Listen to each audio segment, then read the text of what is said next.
I'm coming to you today to address a common question that I get from our viewers, and that is, where the heck do I start with my Parkinson's exercise program?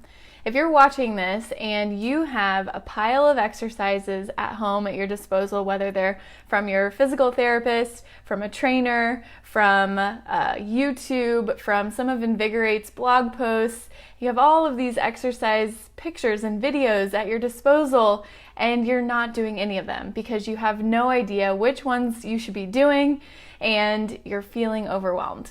If that is you, today's broadcast is for you. I want you to give me a thumbs up because I get this question so often. I actually had lunch with someone in our booster tribe last week, and he had the exact same question. I have all these resources, but I just don't do any of them because I don't know where to start. So today I'm going to walk you through a little framework to kind of help you regroup and plan your exercise regimen so you don't feel overwhelmed and you can actually get up and get going. So if you are new to Invigorate, my name is Sarah King. I'm a Parkinson's physical therapist and really passionate Parkinson's advocate.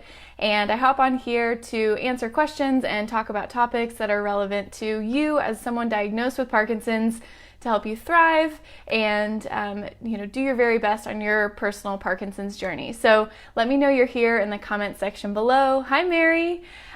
So let me talk to you a little bit about Parkinson's exercise.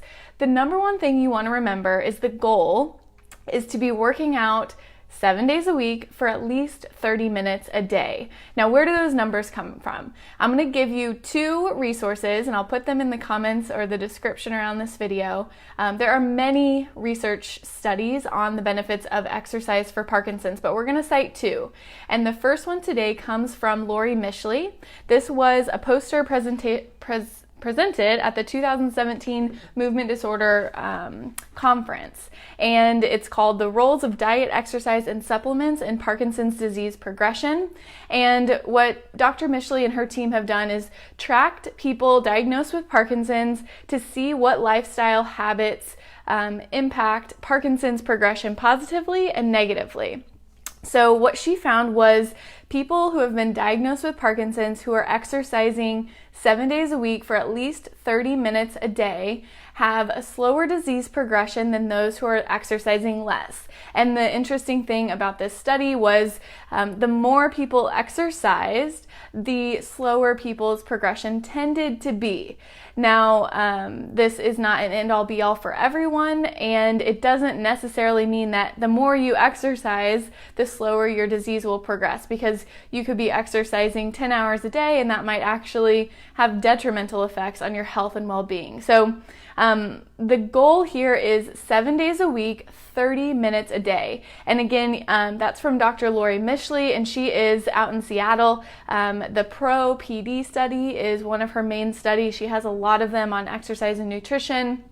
I'm actually hearing her speak at the World Parkinson Congress this June 2019, depending on when you're watching this video.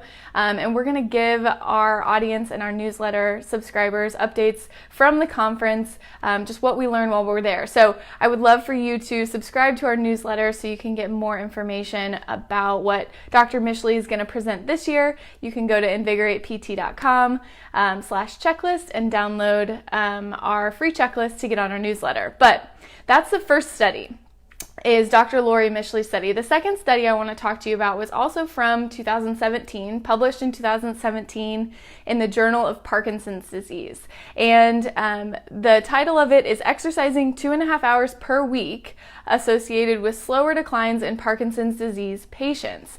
Now, 2.5 hours of exercise per week ends up coming out to about 20 minutes per day of exercise. So Dr. Lori Mishley's study said 30 minutes a day. This study says at least 20 minutes a day.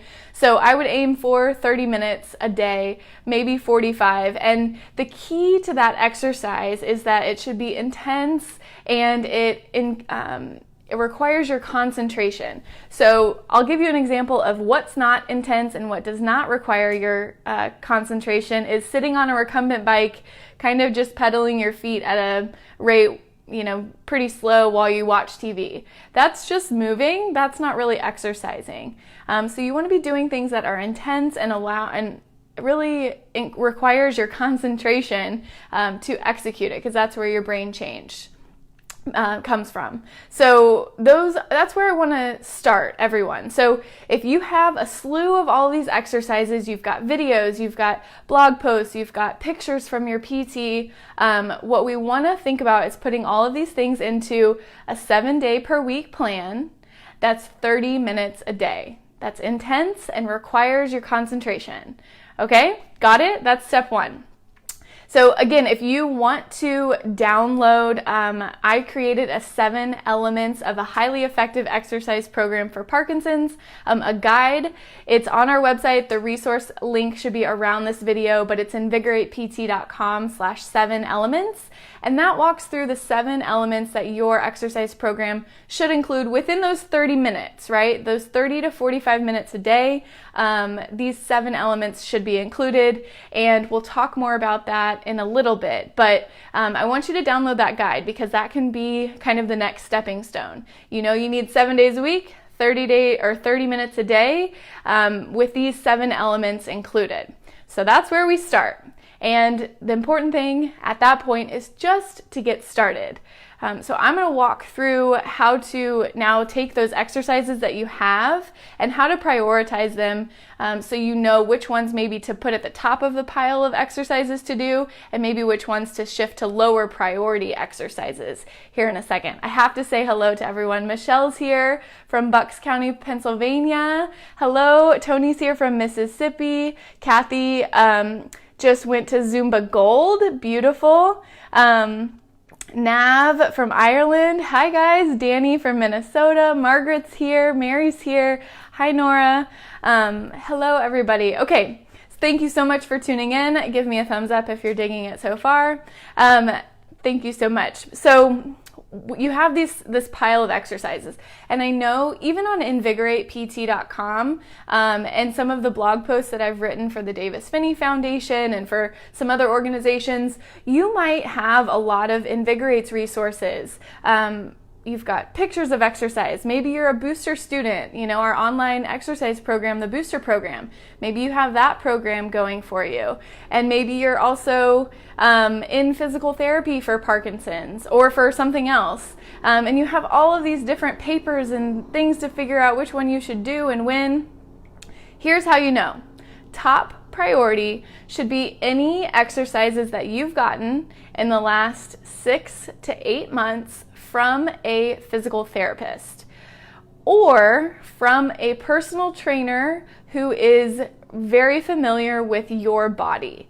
So as a Parkinson's physical therapist, I go and I see you as my client, and we work on your specific goals and your specific abilities, and I give you a set of 6 or 7 exercises to take home and do on your own that help you address your personal symptoms and also are modified to your body type, your energy level, your goals, and all of those things. So if you have seen a Parkinson's physical therapist in the last 6 to 8 months, you need to prioritize the exercises that they gave you, first and foremost. So those might take up your 30 minutes per day.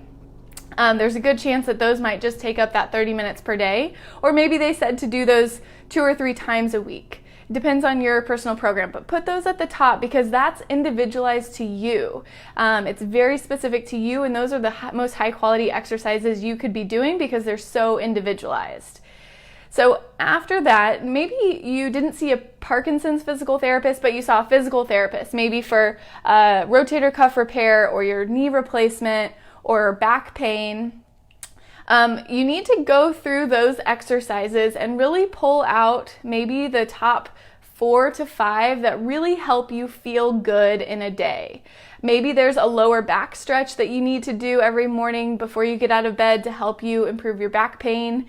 Maybe there are some shoulder stretches that you need to do to make sure that you can move your arms comfortably. Whatever it is, if you have exercises from your physical therapist, those are tailored to you and those are important for your function. So put those also, put them underneath the Parkinson's PT exercises, but still make sure they are very top priority because again, they're individualized to you and how you move and how you do. So I'm obviously always going to talk about physical therapy because I think that it's incredibly important. I am very biased. Okay, but once you finish your physical therapy exercises, underneath it, as someone diagnosed with Parkinson's, is anything that's Parkinson's specific. So you might, for example, be going to a Parkinson's fitness class. You might be going to a power moves class. You might be going to a power for Parkinson's class. You might be going to a rock steady boxing class, a pedaling for Parkinson's class, a dance for PD class. You know, any of these things that are structuring your workout specific for your Parkinson's symptoms, I would put that at your next highest priority. And you want to be going to that class as frequently as you need to start filling up your 7 days per week, 30 minutes a day. Are we getting it so far? So far, so good. Underneath maybe the classes, there may be some Parkinson's specific exercise videos that you found online. Maybe you're enrolled in our booster program and you're a graduate and now you're just kind of, you finished the program, but you're figuring out how to incorporate everything into your daily life. Maybe you've seen some Parkinson's specific exercises, like I said, on YouTube, or, I wrote a 4-part series for the Davis Finney Foundation.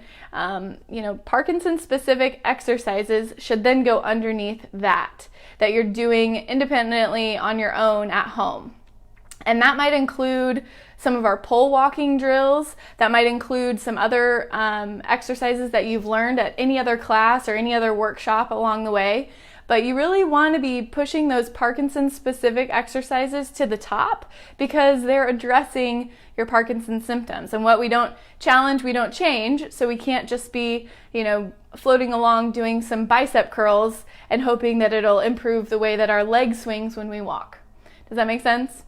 So after we do our physical therapy, our Parkinson's specific in-person classes, our Parkinson's specific home classes, then underneath that, after you've kind of worked through all that, if you still need to fill your 7 days a week, 30 minutes a day, then you can put in all of those other things that you enjoy. And, when I read through these studies, there's not a lot of consensus on what's the best exercise for Parkinson's. It's not like yoga comes out way ahead all the time. It's not that Tai Chi comes out way ahead all the time, or biking, or swimming, or dancing, or boxing.